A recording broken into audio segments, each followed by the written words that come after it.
Good morning বন্ধুরা, কেমন আছো তোমরা সবাই? আশা করি ভালোই আছো। আর তোমাদের আশীর্বাদে ভালোবাসায় আমরাও ভালো আছি। তো চলে এসেছি নতুন দিনে নতুন আরেকটি ব্লগ নিয়ে।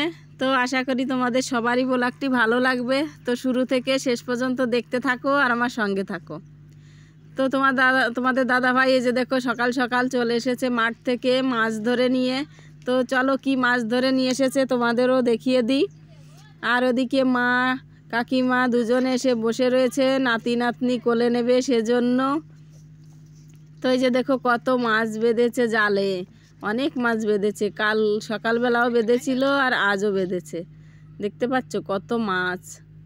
তো সব মাছগুলো মরে গেছে। আর এদিকে এই যে দেখো ওরা বসে রয়েছে, দেখছে মাছ কি মাছ পেয়েছে সেগুলো। আর এই যে দেখো আমার বেবিটাও বসে রয়েছে দিদার কোলে। আর এদিকে আমি মাছগুলো যেগুলো জ্যান্ত ছিল সেগুলো জিয়ায় রেখে দিচ্ছি, এগুলো পরে কেটে খাওয়া যাবে। আর এখন যেগুলো মারা গেছে সেগুলো আগে খেয়ে নিতে হবে, তাই না? তো ওগুলো রেখে দিলে পরে খাওয়া যাবে, সব তো একসঙ্গে খাওয়া যাবে না। তো একটা শিঙি মাছও বেঁধেছে আজ, আর কাল তো 3টা শিঙি মাছ বেঁধেছিল।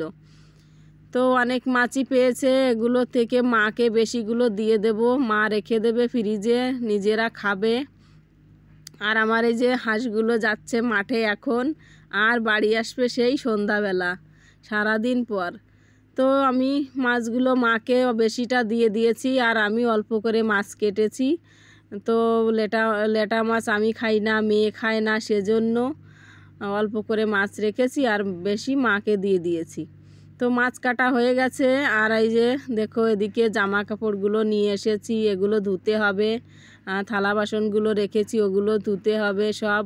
সকাল সকাল রোদ বেরিয়েছে, তো সকাল সকাল যদি রোদে না দেওয়া হয় তাহলে শুকায় না, কারণ শীতের জামা কাপড় সব মোটা মোটা হয়। ছোট ছোট কম্বল বাচ্চাটাকে শোয়াই কম্বলের উপর, সেজন্য ওগুলো ধুতে হয় প্রতিদিন, পিসাব টিসাব করে দেয় সেজন্য। তো আমি থালা বাসনগুলো এখন মেজে নিচ্ছি। রান্নাঘরটা প্রথমে পরিষ্কার করে নিয়েছি, এটো বাসন কোসন ছিল সেগুলো বের করে নিয়ে রান্নাঘরটাকে ভালো করে লিপিয়ে তারপর থালা বাসনগুলো ধুয়ে নিয়েছি। আর এখন এই যে জামা কাপড়গুলো ভালো করে ধুয়ে নিয়ে তারপর যাব রোদে মেলতে। আর এদিকে তোমাদের দাদাভাই জল দিচ্ছে যেখানে আলু লাগিয়েছে, তারপর আলু, পালং শাক, মূলা, কপি এগুলো সব মানে বসিয়েছে, সেগুলোতে জল দিচ্ছে। আর আমি এদিকে জামা কাপড়গুলো ধুয়ে ধুয়ে বালতিতে তুলছি, মেলে দিতে যাব রোদে। তো বন্ধুরা, তোমরা অনেকেই ভাবছো যে আগে যেখানে ভিডিও করতো, যেখান থেকে ভিডিওগুলো দিত, এখন তো সেখানে মনে হচ্ছে না। তোমরা আগে যারা যারা আমার ভিডিও দেখেছো তাদের তো নতুন মনে হচ্ছে অবশ্যই। তো তোমাদের জানাবো কোথায় আছি, কেন আছি, কতদিন এসেছি, সব কিছুই আস্তে আস্তে বলবো। তো সকালবেলার কাজকর্মগুলো সেরে তারপর চাও খাওয়া হয়ে গেছে। আর এই যে দেখো এদিকে এসেছি আমার বেবিটাকে খাওয়াতে। তো ওকে এখন আমি সিরিলাক্স গুলিয়ে খাওয়াচ্ছি সকালবেলা। তো ঘুম থেকে উঠে প্রথমে তো দুধ খেয়েছিল সেই ভোর 4টের দিকে, আর এখন পরে আবার খাওয়াচ্ছি। তো দেখো আমি বুকের উপর বালিশ চাপা দিয়ে রেখেছি, কারণ খুব লাত মারছে, খুব লাত মারে খাওয়াতে গেলে, খুব লাগে নাকে মুখে, যেখানে সেখানে মারে, সেজন্য আমি বালিশ চাপা দিয়ে রেখেছি বুকের উপর। তো ওকে তো খাওয়ানো হয়ে গেছে, খাইয়ে দিয়ে এসেছি কাকিমার কাছে। দিয়ে এসে তারপরে আমি এই যে দেখো বিছানাটা, ঘরের বিছানাটা তোলা হয়নি, তো বিছানাটা তুলে নিচ্ছি। ওদিকে রান্নাটাও করতে হবে। মানে শীতের বেলা ঘুম থেকে উঠতে না উঠতেই 7টা 8টা বেজে যায়, মানে বেলার সাথে যেন দৌড়েই মানে পারা যায় না। কোন দিক দিয়ে যে মানে দিনটা চলে যায় কিছুই বুঝতে পারি না।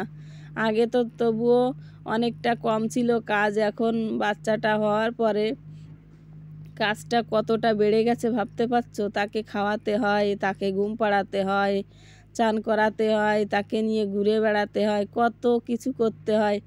সেজন্য কোন দিক দিয়ে দিন চলে যায় কিছুই বুঝতে পারি না। তো আমার বিছানাটাই যে ভালো করে আমি গুছিয়ে নিয়েছি, বিছানাটা গুছিয়ে নিয়ে তারপর যাব রান্নাঘরে রান্না করতে। অনেকটা বেলা হয়ে যাচ্ছে। তো এই যে দেখো আমি এখন রান্না করব কমলি শাক। তো কমলি শাক মাঠ থেকে নিয়ে এসেছে, খুব সুন্দর কচি কচি কমলি শাকের আগা। তো কালকের কিছু পুঁটি মাছ ভাজা ছিল, তো ওগুলো দিয়ে কমলি শাক রান্না করব। আর এদিকে দেখো এই যে কপি নিয়ে এসেছে, ওলকপি। তো ওলকপি আর পেঁপে নিয়ে এসেছে। তো আমি এখন পেঁপের তরকারি করব আর কমলি শাকের তরকারি করব। তো কপিগুলো নিয়ে এসেছে, পেঁপে নিয়ে এসেছে ওই মার কাছ থেকে।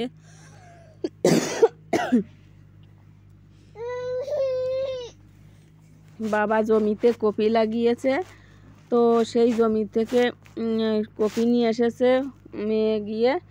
আর হচ্ছে পেঁপে, গাছে পেঁপে হয়েছে, পেঁপে পেড়ে নিয়ে এসেছে। তো আমি এই যে দেখো শাকগুলো কেটে নিচ্ছি। আর এই যে আমি এই এতটাই মাছ রেখেছি কেটে, আর সব মাছ মাকে দিয়ে দিয়েছি। মার কাছে ওদিকে ফ্রিজ আছে বাড়িতে, ফ্রিজে রেখে দেবে, আস্তে আস্তে করে খাবে। তো আমার এই যে সমস্ত শাক সবজি কাটা হয়ে গেছে। আর এই যে উলোনে হাঁড়িও বসিয়ে দিয়েছি, কড়াই দিয়ে দিয়েছি, এখন রান্নাটা করব। তো আমি প্রথমে মাছগুলো ভালো করে ভেজে নিচ্ছি, তারপর রান্নাগুলো করে নেব। তো বন্ধুরা আমার রান্নাটা এই যে হয়ে গেছে, আর ভাতও বেড়ে দিয়ে দিয়েছি। তো এখন খাওয়া দাওয়া হবে। তো কি রান্না হলো এই যে তোমাদের আর একবার দেখিয়ে দিই, কলমি শাকের তরকারি আর পেঁপের তরকারি। তো দুই বেলা খেতে হবে, তার জন্য একটু বেশি বেশি করে রান্না করেছি, আবারও খেতে লাগবে তাই না, সেজন্য। তো বন্ধুরা অনেকক্ষণ হয়ে গেছে, খাওয়া দাওয়া হয়ে গেছে, চান হয়ে গেছে, পুজো করেছি, বাচ্চাও ঘুমিয়েছিল, তো বিছানাটা পড়ে আছে। আর এই যে দেখো জামা কাপড়গুলো তুলে নিয়ে এসেছি রোদ থেকে, তো ওগুলো গুছিয়ে রেখে দিচ্ছি। তো বন্ধুরা আমার ছেলে হয়েছে না মেয়ে হয়েছে তোমরা কমেন্ট করে বলবে, তোমাদেরকে তো জানানোই হয়নি ছেলে না মেয়ে হয়েছে। তোমরা কমেন্ট করে বলবে, তারপর আমি তোমাদেরকে জানাবো আমার ছেলে না মেয়ে হয়েছে। তো যদি ভিডিওটি ভালো লাগে তো একটা লাইক করো আর কমেন্ট করো, আর সাবস্ক্রাইব করে আমার পাশে থেকো।